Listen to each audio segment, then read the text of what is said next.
General, un gran gusto recibirlo. Es un gusto muy grande para mí también poder compartir estos momentos con usted. Por favor, ¿cómo está viviendo el actual momento de la Argentina? Tendría que decir, si soy bien sincero, y trato de serlo, como deben estar viviendo la mayoría, la inmensa mayoría de todos los argentinos. Es un momento difícil. Es un momento difícil el actual, pero no va a cambiar y va a ser muy difícil para quienes tengan la responsabilidad de gobernar a partir del Día Nacional del Tango. El 10 de diciembre, el Día Nacional del Tango. No, el 11 de Ah, diciembre. el 10 de diciembre es pura fiesta, Día de los Derechos Por Humanos. eso digo, Que claro.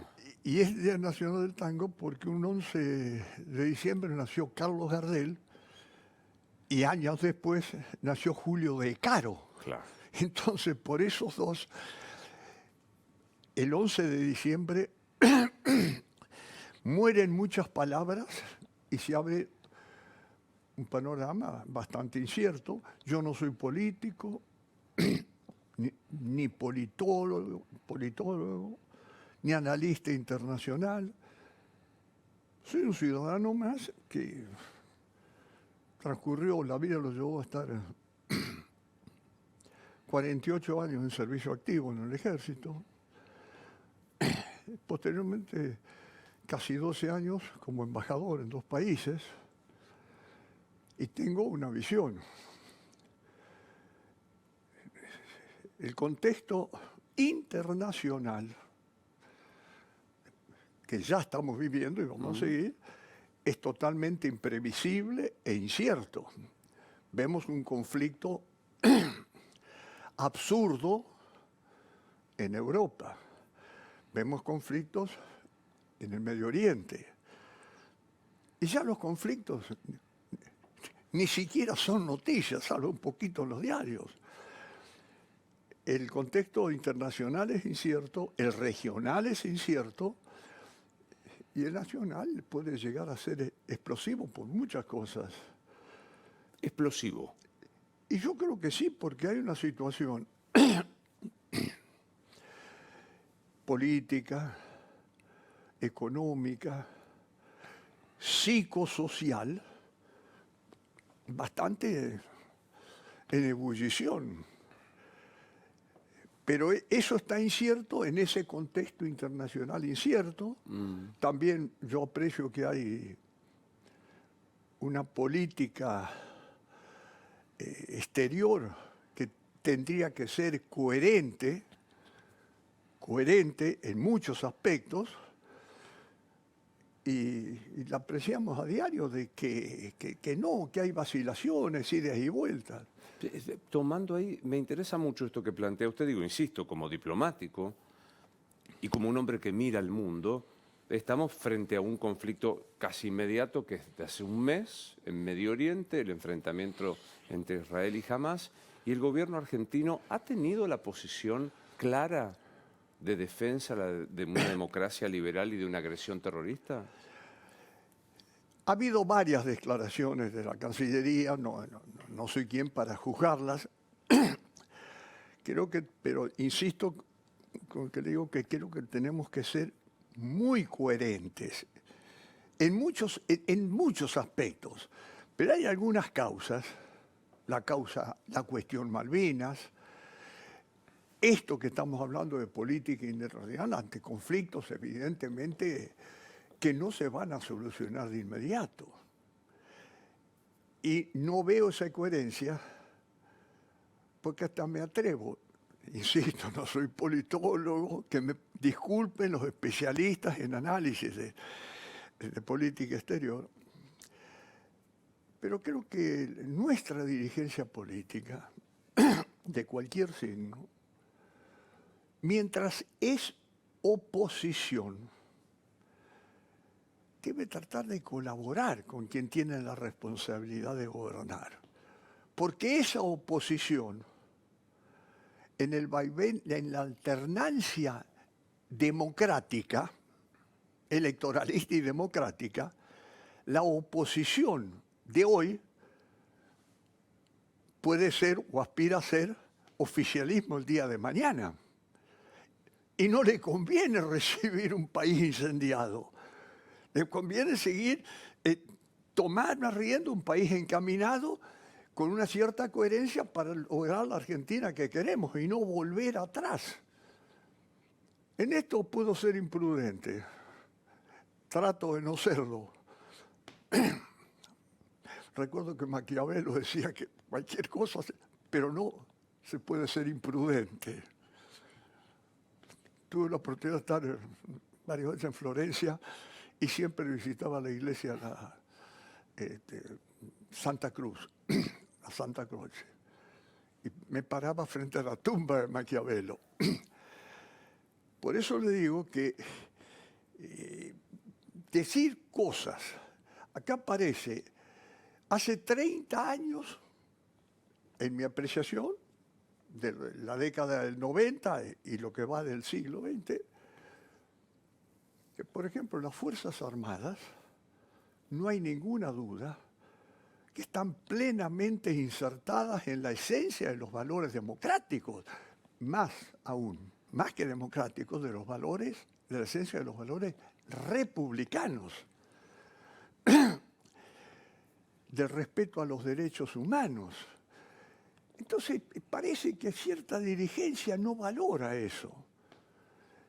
Y estamos, yo escucho algunas cosas, seguramente usted me las iba a preguntar, en todo caso la analizamos después.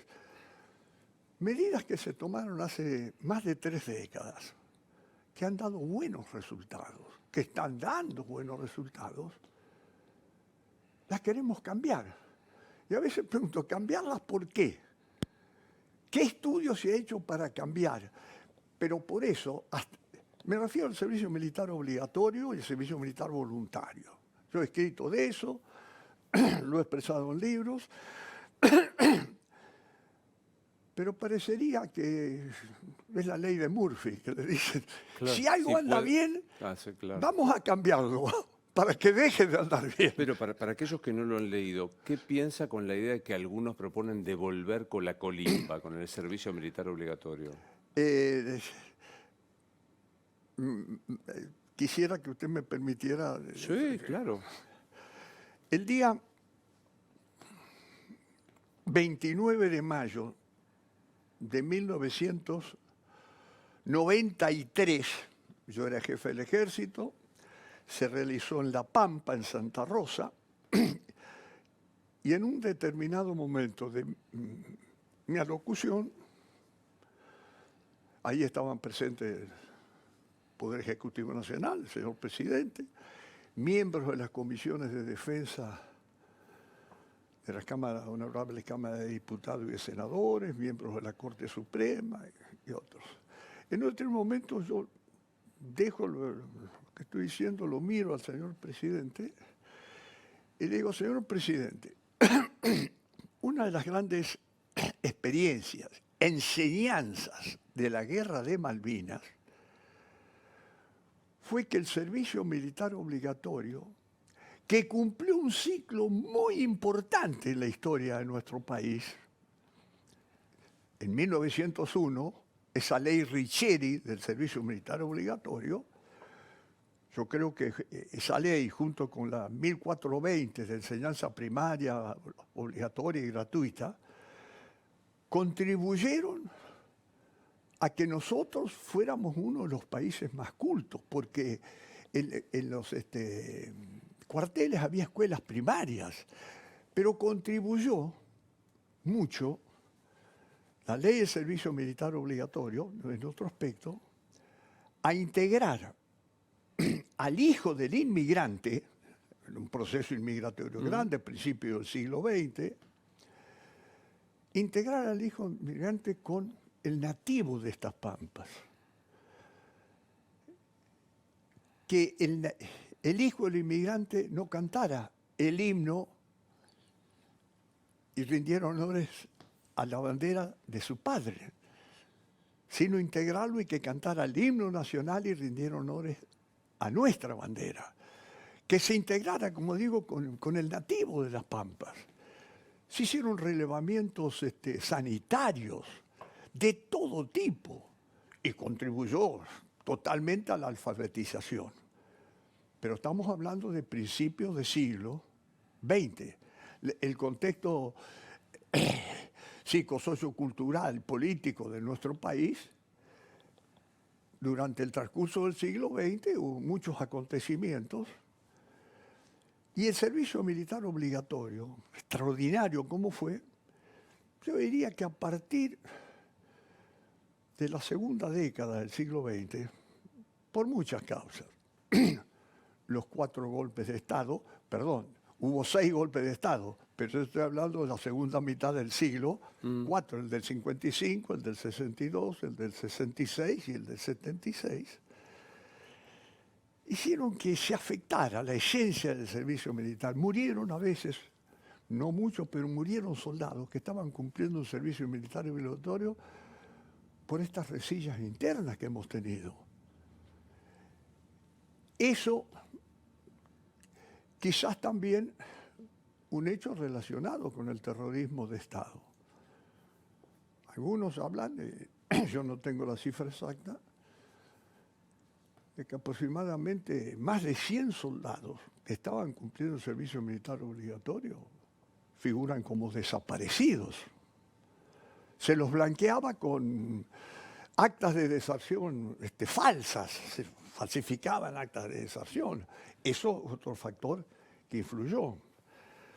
Un régimen, desde el punto de vista disciplinario, de la justicia militar, que tenía penas draconianas de la era victoriana, en todo sentido, y muchas otras cosas más. Y luego, por supuesto, la frutillita de eso fue Carrasco. la Guerra de Malvinas.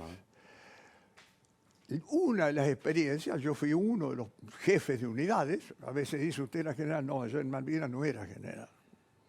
Era teniente coronel como otros tenientes coroneles que conducíamos unidades tácticas, las que combaten. La táctica es donde mueren las palabras, donde se realiza el choque. La estrategia es otra cosa y no prefiero no hablar de la estrategia de los altos mandos militares de Malvinas porque fue un desastre, pero no así el nivel táctico que combatió. Eso puso en evidencia que se necesitaba profesionalizar, que un año, y en los años 80 lo estaba haciendo un 30% de la clase convocada. Ese servicio militar era una pérdida de tiempo. Estoy hablando de la década del 70. No todas las bondades que yo dije del obligatorio en esos 60 primeros años. Y le dije, señor, tenemos que pasar al servicio militar. Di algunas pautas nada más. ¿Usted cree, mi amigo, que el señor presidente, algún miembro de las comisiones de defensa de ambas cámaras o alguien tomó nota de eso? Ninguno. Pero hubo uno en el palco. Estaba visitando, por esos intercambios que hacemos nosotros, el jefe del Estado Mayor de Francia estaba presente. Cuando termina, el único que me vino a hablar y se asombró dice, Martín, pero vos propusiste algo. El único que, bueno, 4 o 5 años después, vino. Francia pasó también al voluntariado, pero en ese momento él se sorprendió porque hay que ver que el servicio militar obligatorio, la leva en masa, la Revolución Francesa, nace en Francia, entre otras cosas. Nadie me dio. Al año siguiente, un lamentable hecho delictivo en un baño externo de un cuartel del sur, en Zapala. Ahí es Carrasco. Se produce una pelea en un confuso episodio que no quiero profundizar, entre 2 soldados viejos y un soldado nuevo. El soldado nuevo se llamaba Omar Carrasco. Yo estaba acá. Pero Fue a golpes, pero Soldado Carrasco murió. Después hubo un encubrimiento. Yo fui, hablé con los padres de Carrasco, saludé a la madre, al padre, le presenté a la Justicia Federal. Bueno, en síntesis, en menos de 2 años quedó aclarado por la Justicia Federal, hubo importantes penas, una pena de 15 años, otras para 2 de 10 años, y una menor porque era un encubrimiento muy confuso de 5 años a los 4 responsables. Se aclaró. Pero conmovió ese hecho a nuestra sociedad. Conmovió ese hecho porque todo lo otro también estaba vigente. Lo de Malvinas y todo lo otro. Bueno, el señor presidente capitalizó, actuó con un elemento catalizador el hecho, es decir, eso que acelera una cosa. Y el señor presidente adoptó el servicio militar voluntario. ¿Hoy tiene sentido, noviembre del 2023, que alguien proponga el servicio militar? Para mí no. No, para mí no, porque el ejército lo tenía preparado en 1993. Por eso el presidente lo ordenó en el 95, a fines del 94, y se instaló enseguida. Único caso en el mundo, de un año para otro. Los resultados son fantásticos. Primero, por la predisposición anímica del hombre a estar en una fuerza armada, no en forma compulsiva, sino voluntaria. La guerra moderna es muy compleja, computación, alta tecnología.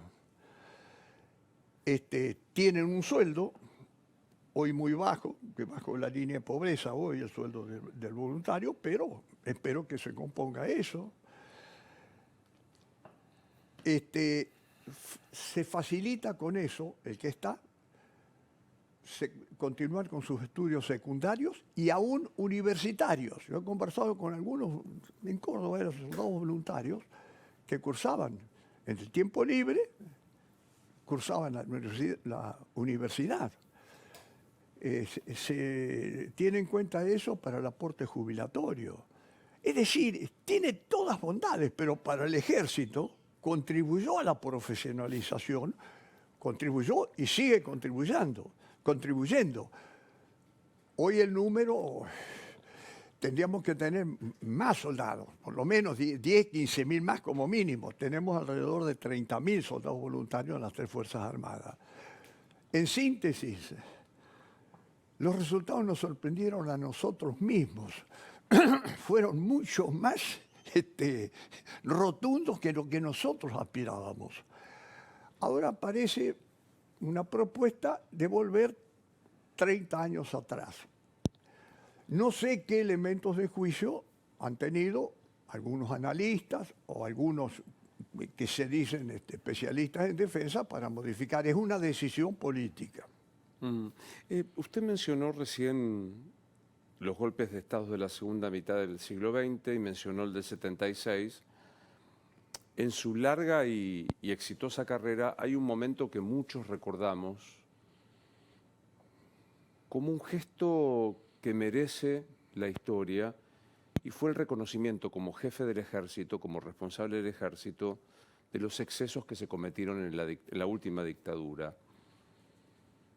Para muchos usted pasó a ser más una persona de bien, de sinceridad, y que reconciliaba la institución ejército con la sociedad civil, que muchas veces se vio distanciada. Mirada con el prisma de estos años que han pasado, ¿qué siente por aquello? Usted se refiere a un mensaje que yo, siendo el jefe del ejército, pronuncié en un canal de televisión un martes 25 de abril de 1995. Pero fue quiero, si usted me permite aclarar, claro, fue un mensaje institucional del ejército, no de Martín Balsa. Obviamente, quien lo tenía que pronunciar en nombre del ejército era el jefe del ejército. Me sentí acompañado por mis generales, quizás no todos, quizás algunos podrían tener otra opinión, pero todos se alinearon en ese mensaje. Me sentí acompañado por mis oficiales, por mis suboficiales. Insisto mucho en los suboficiales porque los suboficiales constituyen la columna vertebral, no solo del ejército argentino, sino de todos los ejércitos, de backbone, columna vertebral. La primera vez que lo leí fue en la Academia de West Point, a eso, de backbone, columna vertebral. Pero me sentí acompañado por muchos oficiales de las máximas jerarquías generales retirados. Obviamente que no por todos los retirados, y mucho menos con aquellos vinculados a haber instalado un sistema perverso mediante un innecesario golpe de Estado en el 76 y también de haber respondido a un terrorismo contra el Estado de las organizaciones terroristas irregulares, haber respondido con un terrorismo de Estado. O sea que el Estado se convirtió en criminal, marginándose de toda la fuerza del orden jurídico vigente, pero también de los más elementales principios éticos, morales y hasta religiosos. Yo escribí un artículo hace poco, salió en un medio, donde decía que no se puede negar el pasado, no se lo puede minimizar, no se lo puede hablar de excesos, porque yo me pregunto, ¿qué delitos se cometieron de lesa humanidad? Horribles. Puedo olvidarme de algunos. Robo de propiedades, pero reconocidos. Robos de bebé, violaciones sexuales, tortura, asesinatos. Inclusive se asesinaron, hicieron desaparecer nuestro embajador, el embajador argentino en Venezuela. Asesinaron a una funcionaria argentina en la embajada de París, también asesinada, a otros militares también. Y la figura del desaparecido. En una visita que hice a Alemania oficialmente, un colega suyo, pero el argentino, trabajaba en la agencia Reuters, me dijo que en Alemania al desaparecido le decían la muerte argentina. Ahora minimiza y dice, no, no fueron 30, no me interesa cuántos fueron, sí, mejor dicho, no nos debe interesar discutir un número, porque el número exacto de desaparecidos solo Dios nuestro Señor lo puede conocer, pero que hay miles, miles y miles, no hay ninguna duda. Esa figura del desconocido, una madre, una vez una señora me dijo, me hizo un comentario de una organización. Vea, yo quisiera que me digan si está vivo o está muerto. Pero que me digan algo. No, porque uno de esos generales responsables, que fueron varios, Cristino Nicolaides, antes de irse, exactamente, mire, creo que fue mediante una orden transmitida con lo que se llama mensaje militar conjunto del año 1983, del 22 de noviembre de ese año, o sea, antes de entregar el gobierno. Yo en ese entonces era coronel, recién ascendido, era cursante de la Escuela Superior de Defensa, es decir, no estaba en el ejército, o sea que yo no lo recibí la orden, pero la orden está. Era un mensaje, no me olvido nunca. 561/83. Ordenó incinerar toda la documentación relacionada con la lucha contra la subversión. Toda. Cuando yo asumo, se vuelve a hablar de listas. Porque yo, en ese mensaje institucional, En ese mensaje en el que recién conversamos Sí. sobre ese, dije, no hay listas en el ejército. Y si las hubo, no llegaron otros días. No obstante, después de eso, como se insistía, ordené en 2 oportunidades, quizás un mes entre una y otra, ordené buscar en todo el ejército cualquier documentación relacionada con la lucha, y digo lucha contra la subversión porque la palabra guerra estaba prohibida por el autodenominado proceso de reorganización nacional. Como decir, porque si fuera guerra, Claro. todo está permitido. No, yo estuve en una guerra donde se respetó el derecho internacional humanitario por parte de argentinos y británicos. Bueno, pero todos, en las 2 oportunidades, todos los jefes de unidades, institutos y organismos contestaron negativamente. Y me consta también que la década del 2000, yo ya no estaba, había entregado el general Brinsoni, jefe del ejército, también procedió a hacer una búsqueda. Por eso es curioso, por no emplear otro término, que a veces yo en algún medio local,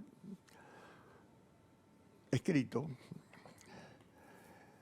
no de los principales medios, pero me entero que dice que van a continuar pidiendo listas a las Fuerzas Armadas. Hace 40 años de democracia. Han pasado 43 años de la Guerra Malvinas.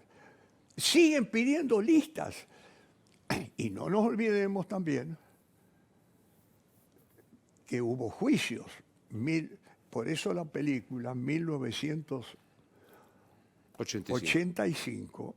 Un día me preguntó un colega suyo, en esos documentales que están saliendo, ¿qué opinaba yo de eso? Y dije que si no hubiera triunfado el doctor Alfonsín en las elecciones, y sobre todo por la forma que creo que tuvo aproximadamente el 52%, excepto Perón y Cristina. la actual señora vicepresidente, que sacó el 54 y Perón el 63, excepto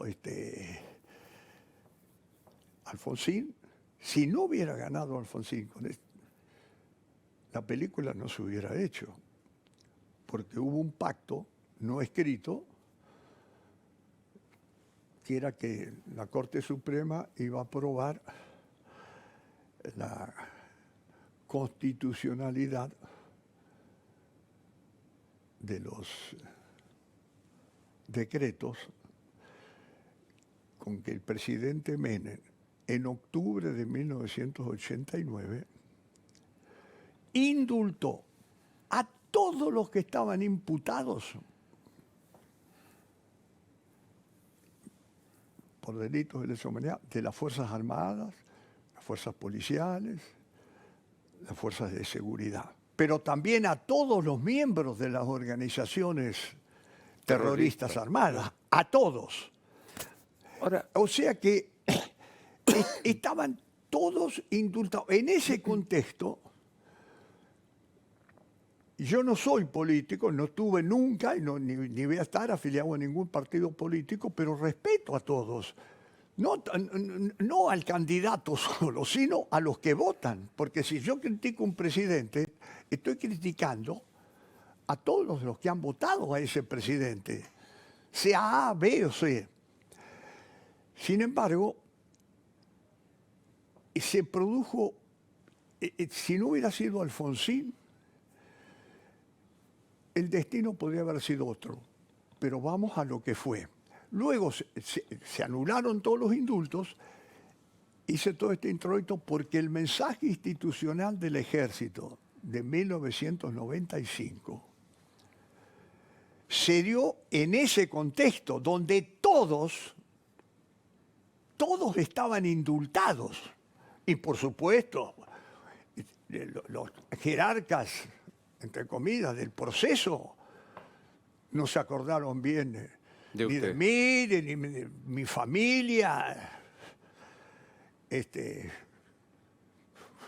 Uno de ellos, pero lo hablamos después, en el año 2002, 2003, amenazó de mi muerte a mis 4 hijos, en plena democracia, de muerte a mis 4 hijos. Uno de los 4 jerarcas del proceso. No.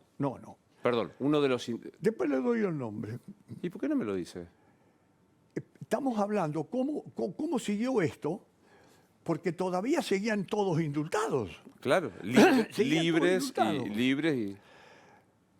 Había unos oficiales que estaban detenidos por los juicios de la verdad, un juicio que fue inconducente, me refiero, estaban en el regimiento de patricios.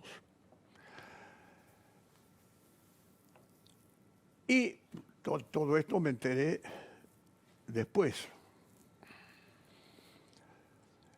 El ejército solicitó, yo todavía no era embajador, pero estaba trabajando en Naciones Unidas, porque me retiré en Centroamérica.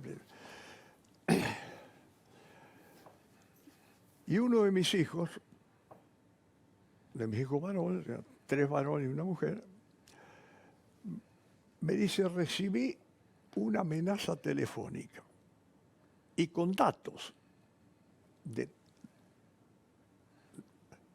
Me dio el nombre de mis hijos, de Martín, de Santiago, que era el que recibió el llamado, de Pablo y de tu hermanita. Tu hermanita va a estar al colegio, todos los datos. A ustedes 4 los vamos a matar. Empleo otro término más grosero. A tu madre y a tu padre los vamos a dejar vivos para que sufran más. Esto lo declaré en algunas testimoniales, por juicios que me dijeron, salió en algunos medios, pero muchos se olvidan. En plena democracia, estaba indultado.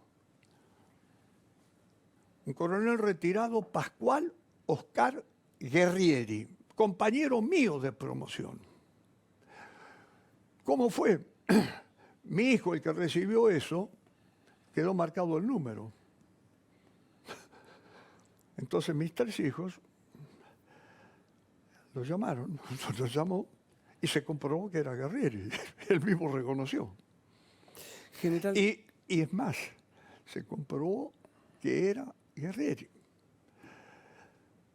Mi hijo hizo la denuncia en la Policía Federal. No sé si era Policía Federal, pero estamos hablando del 2003. Cuando llegó la notificación para que ratificara la denuncia en la Mesa judicial. En la sede judicial, mis 3 hijos, porque a la mujer no le hicieron partícipe ni le contaron, me dijeron, mira, nosotros eran todos profesionales, me dijo, un abogado, el otro licenciado en ciencia política, el otro relacionado con el periodismo. Comunicación. No vamos a ratificar la denuncia. Y vos no tenés nada que ver porque somos nosotros. Pero me dieron el motivo.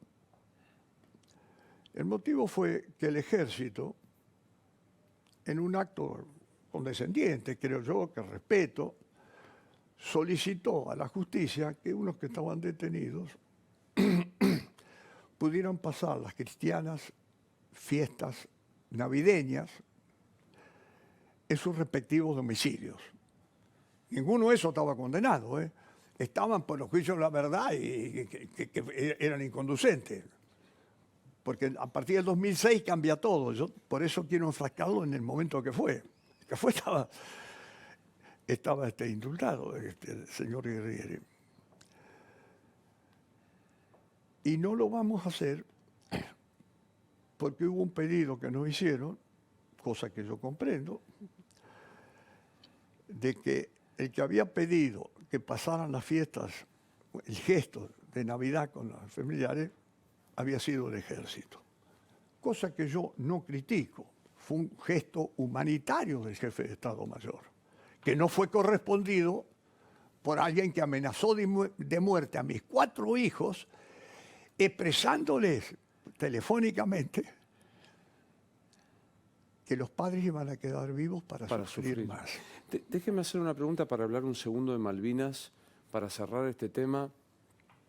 ¿Cómo vive que hoy una corriente política o algunos integrantes de una corriente política reivindiquen el accionar de las Fuerzas Armadas entre el 76 y el 83 y pidan que se equipare la condena jurídica y social entre terroristas y terroristas de Estado, particularmente la candidata a vicepresidenta de La Libertad Avanza? No la conozco, la señora candidata que usted acaba de moldear, no la conozco personalmente, nunca la vi, nunca hablé con ella. Tengo toda la información mediática al respecto de lo que he leído y lo que he visto por televisión. Yo respeto el disenso, porque creo que el disenso debería, ojalá, no sé si será, debe enriquecernos, de manera que el que no piensa como yo no es mi enemigo. No lo tengo que... Claro, debería, sí, que no es mi enemigo. Tenemos que dejar el rencor, el odio, la grosería, los insultos. Pero bueno, lo vemos, no es así. Yo a lo mejor tampoco he tenido un comportamiento ejemplar, pero ante eso que usted me dice,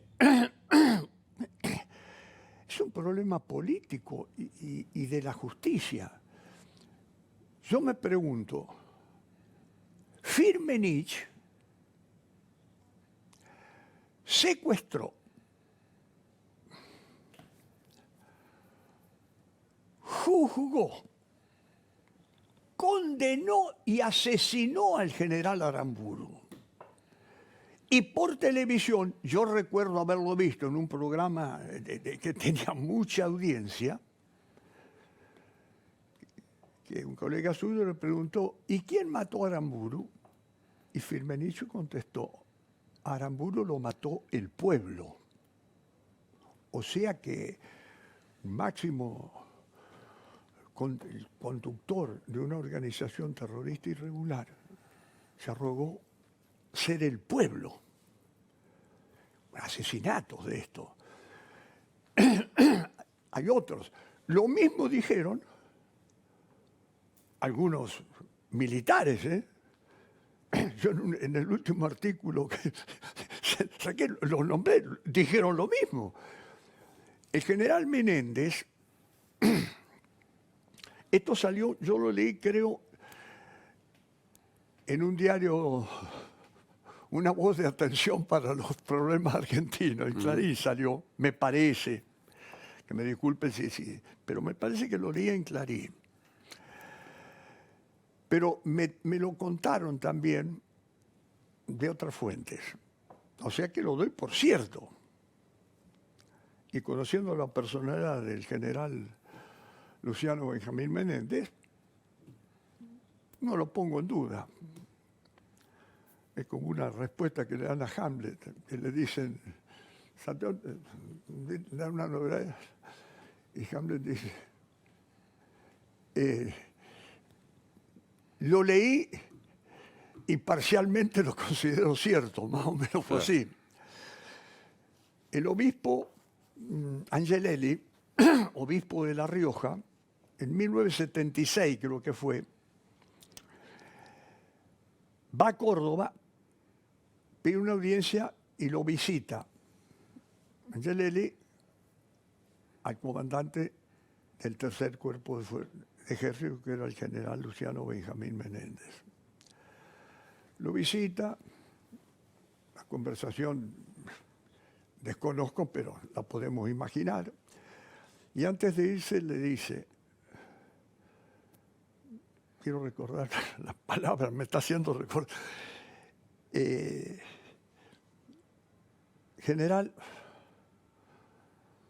quisiera que recemos juntos un Padre Nuestro por los perseguidos.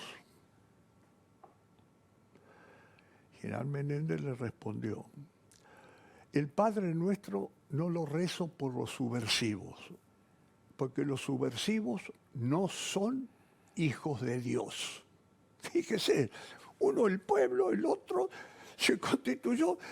¿Conocería el general Menéndez los designios de Dios nuestro Señor? Creo que no. No, da la impresión Pero, que no. pero no solo Menéndez que decían eso, otros también decían, no, el subversivo tiene que ser muerto y no aceptar rendición, lo dijo Viola. ¿Por qué era una guerra? No, yo estuve en una guerra, ellos no estuvieron en ninguna guerra. No estuvieron en ninguna guerra. Cuando alguien se rinde, se lo debe respetar, porque si no, se comete un crimen de guerra. Un mes prisionero, junto con otros compañeros, y la masa eran oficiales, casi el 90% eran oficiales, pero había un puñado de suboficiales, quizás unos pocos soldados, porque a los soldados los trajeron inmediatamente. Nosotros quedamos 15 días en San Carlos y 15 días en un buque. A mí me respetaron en mi dignidad de soldado. La guerra no vale todo. Bueno, en una guerra se cometen excesos. No. Un exceso de miles y miles de desaparecidos. No se puede engañar así a la población. Tenemos que reconocer lo que pasó. Pero siempre digo, no fue lo mismo. A veces hablan de la doctrina de los dos demonios. Jamás yo me refería a eso. Porque una cosa es un marginal subversivo que mata, que secuestra, que pone una bomba en la superintendencia de la Policía Federal, el segundo atentado más grave que tuvimos después de la AMIA.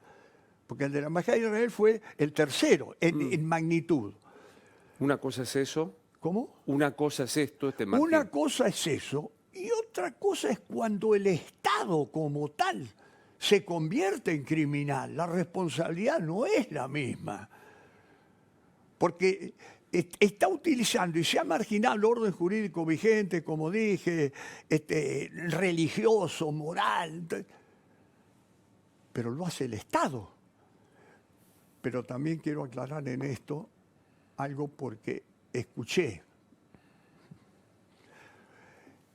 La inmensa mayoría de las Fuerzas Armadas, estoy hablando y me atrevería a decir fuerzas de seguridad también, pero estoy hablando, no quiero enfrascarme en otra cosa que no fuera el ejército.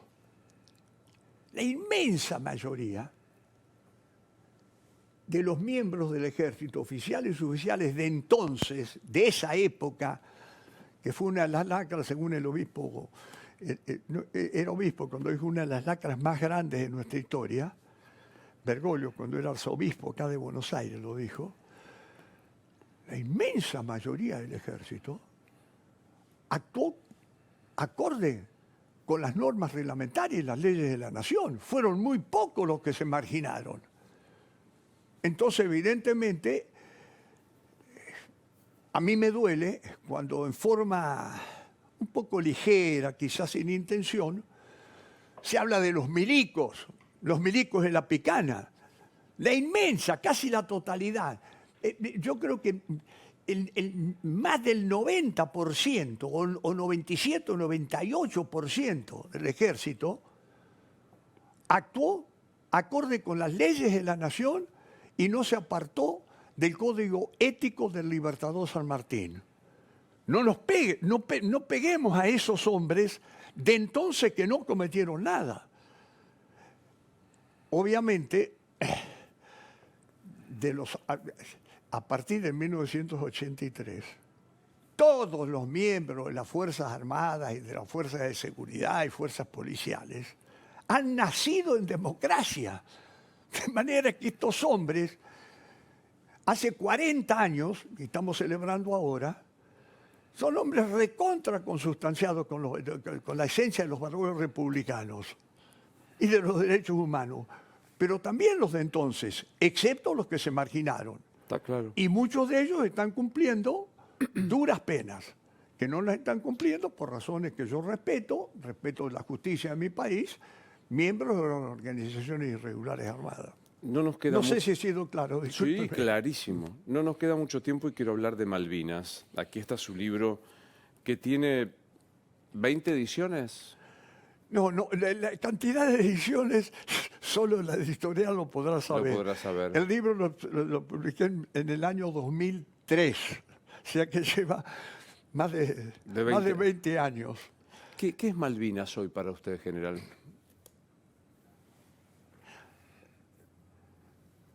Me atrevería a decir que para todos los veteranos, sin excepción de jerarquía, es decir, sin distinción de jerarquías, pero también para el pueblo argentino, o por lo menos para la inmensa mayoría del pueblo argentino, es un sentimiento. Malvinas es un sentimiento. Por eso creo que algunos políticos tendrían que ser muy respetuosos con los combatientes en Malvinas. Porque esos algunos políticos, porque los he visto por televisión, los he escuchado y los he visto, particularmente se han referido a los jefes de unidades de Malvinas, y cuando digo jefe me refiero al nivel táctico. Como le digo, nivel estratégico, la conducción superior, la que concibe las cosas y no tiene materializados dos factores, que es tiempo, espacio, fuerzas. El nivel táctico, que es el que combate, donde se produce el choque, donde mueren las palabras, es el que en Malvinas la ejercieron, o la ejercimos, los niveles tácticos, de teniente coronel, mayor, fundamentalmente. ¿Le puedo poner un ejemplo? Claro. Cuando nuestro libertador San Martín concibe su genial plan continental, un ejército chico, pequeño, cruzar a Chile, libertar Chile, por mar, caer donde está el poder español en América, Perú. Cuando concibe eso, San Martín es un estratega, porque no tiene tropas, los factores tiempo y espacio. Ahora, cuando San Martín libra, a ver si me acuerdo, 12 de febrero de 1813 creo que fue, ¿no? ¿De qué La batalla habló? batalla de Chacabuco. O sea, Conmigo va muerto, con la fecha va muerto. cuando él conduce, dirige la batalla de Chacabuco, en la cuesta de Chacabuco, en Chile, o cuando al año siguiente, en 1817 es esto, en 1818, al año siguiente, por eso digo Chacabuco 1817, al año siguiente, cuando conduce y dirige la batalla de Maipú, ahí en las afueras de lo que hoy es Santiago, Chile, en esas dos batallas Era un táctico. era un táctico. Esa es la diferencia Central. Claro. entre una cosa y otra. Por eso cuando yo escucho o veo, y le ruego me disculpe, no voy a dar nombres, pero algún colega suyo que quizás, y tengo que ser franco,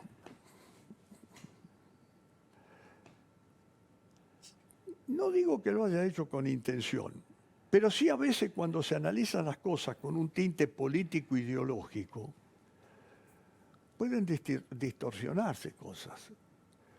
Escuchar en el aniversario de los 40 años de Malvinas, por televisión, alguien que acusó a los jefes de unidades de Malvinas de cobardes y de torturadores de soldados, es una infamia, porque tendría que decir, jefe de fulano de tal, y que esté comprobado por la justicia. Pero no, impunemente se habla de los jefes de unidades. Hay 4 que han muerto. Otros estamos en eso. Todavía no lo hemos llegado. Pero es muy ingrato. Y no fue muy criticado, pero no fue una vez. reiteradamente. ¿Sabe que no sé, no recuerdo quién dijo eso? Yo lo recuerdo bien. ¿Me ayuda a recordar? Sí. De un canal. No. Los canales, en eso usted es el especialista. Pido disculpas a la audiencia si digo un disparate.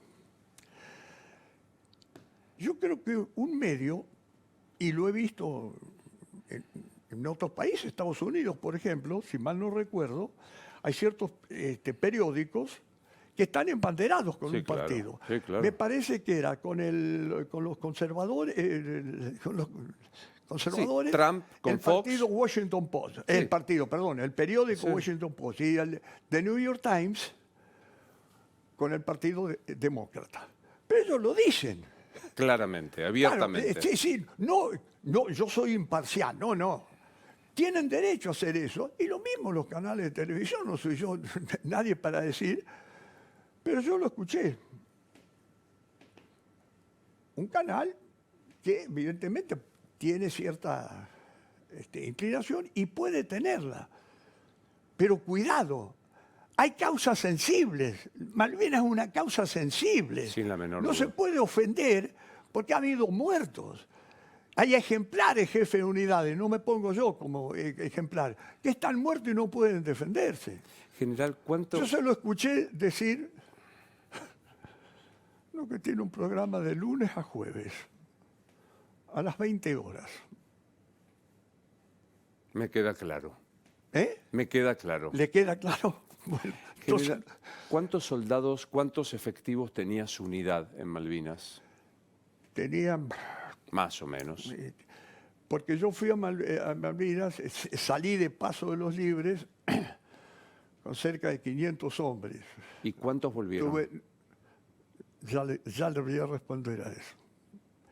Y como ve usted, no pongo cara triste, pero ya le voy a contestar cuántos volvieron, si me permite. Claro. Salimos en tren, tuvimos que llegar a Martín Coronado, cambiar de trocha, bajar todos los buses, los cañones, cambiar de trocha para ir destino San Antonio Oeste. En Pringles, para el tren,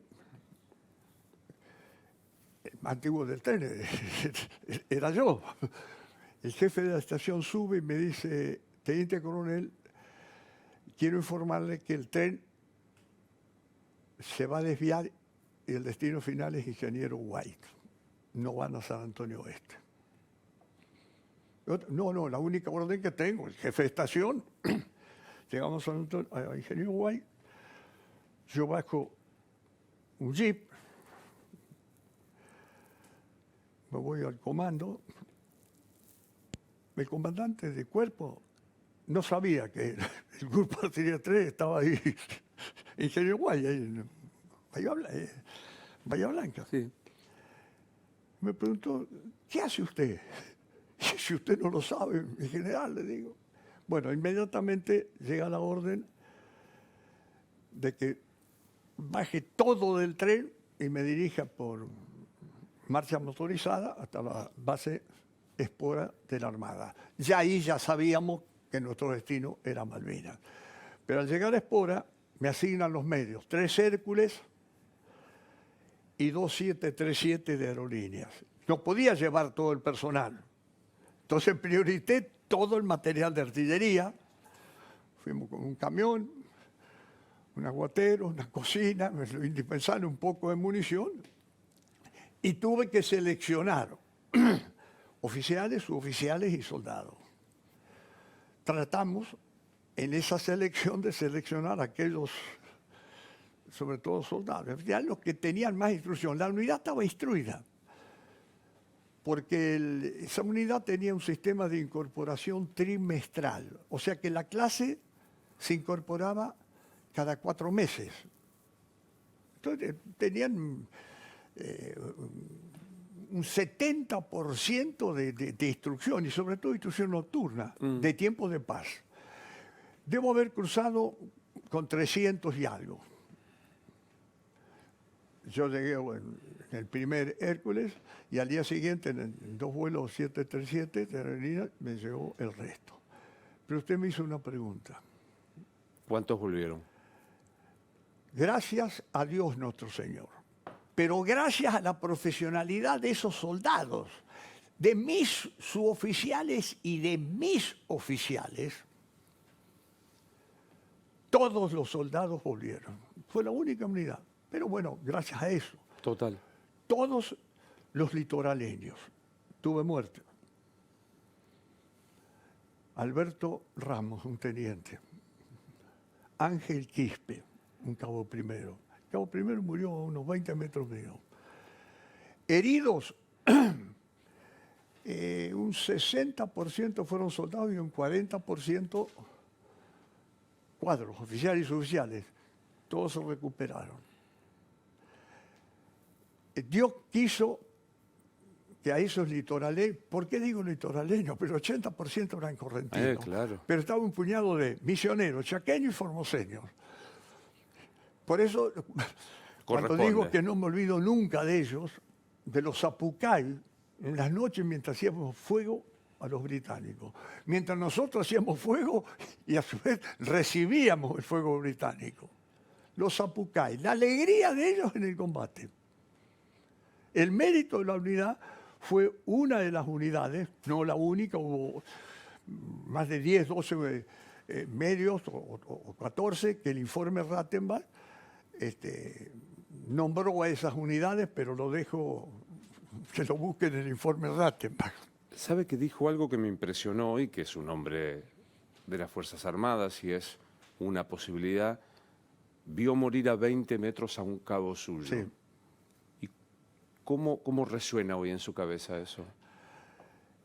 Fue el día de mi cumpleaños, domingo 13 de junio de 1982. Yo cumplía 48 años. La batalla final, que se conoce como Batalla de Puerto Argentina, comienza el 8 de junio, en forma intermitente, y termina al mediodía, pasado el mediodía del 14 de junio. Los días más intensos, siempre los fuegos de artillería, ya sea que el fuego que nosotros hacíamos los buques, con un material de 20 kilómetros, cañón de 20 kilómetros dirigido, siempre fue de noche, con radar se dirigía, pero ya el día 12 y 13 de junio los combates fueron diurnos y nocturnos. El 13 de junio recibimos fuego intenso varias veces, alrededor del mediodía, de la artillería británica. No ya de la Fuerza Aérea, porque ya estaban ellos, habían caído las unidades de primera línea. Nosotros hacíamos fuego, pero recibíamos también de ellos. Y hubo un ataque aéreo. Lo que me sorprende es que con todo ese fuego, el cabo primero Ángel Quispe estaba 20, 30 metros, 18, no sé, no puedo precisar. Hubo dos cosas que me quedó grabado. En esta medida, un soldado, no sé si era correntino, pero un litoraleño, me pega un grito. Póngase el casco, mi teniente coronel, porque yo no tenía casco. Y después me dijo, usted nos hace poner el casco a nosotros. El casco es una protección. Dice, claro, usted póngase el casco. Me reí, pero me lo puse. Hubo fuego, tiró un cuerpo a tierra, y cuando hay una pausa de fuego, yo veo que Quispe está boca abajo. Llamamos al médico porque era cerca, era una batería y próxima a la batería estaba en mi puesto de comando. Estaba el médico. Fuimos con el médico, lo dimos vuelta, estaba entero. Le diría yo que sí, si sangraba por boca, nariz y oídos. Se fue la onda explosiva de los proyectiles, ¿cuántos proyectiles cayeron? No sé, pero 30, 40. La onda explosiva, me dijo el médico, no está muerto. Le corté la chapita para saber y lo mandamos a reunión a un lugar cerca de Puerto Argentino, a las afueras, lugar de reunión de muertos. Lo tuvimos que mandar en una bolsa arpillera, porque la improvisación de estos ineptos del continente no habían llevado esas bolsas mortuorias para muertos. No había, lo mandamos. Hay que sacarlo rápido porque un muerto puede incidir en los otros. Y dijimos, acá termina todo. Y estando en el puesto de comando, en ese entonces cambiamos 3 porque se inundaban, todo, pero ese era un contenedor forrado por tambores con turba, tierra, arriba y a los costados. 13 de junio, hora 12, 1:30, no puedo precisarla. Fuego de artillería y un disparo de artillería 105 milímetros, digo porque es británica, ¿no? Explotó arriba casi, pero el contenedor se sacudió, pero no hubo ningún muerto, nada, porque por la protección que teníamos. Pero, ¿sabe cuál era la preocupación? O aprecio yo, a lo mejor mi apreciación es errónea, creo que no. ¿Qué apreciación? ¿Cómo se vivía esto en Buenos Aires? Creo que había una tristeza, pero no por lo que estaba pasando en Malvinas. Porque Bélgica nos había ganado 1-0 en el Mundial de España. Porque ya tenía una radio, yo escuchaba el comentario de ahí, la tristeza, que habíamos perdido 1-0, 13 de junio. Yo cumplía, creo, 48 años.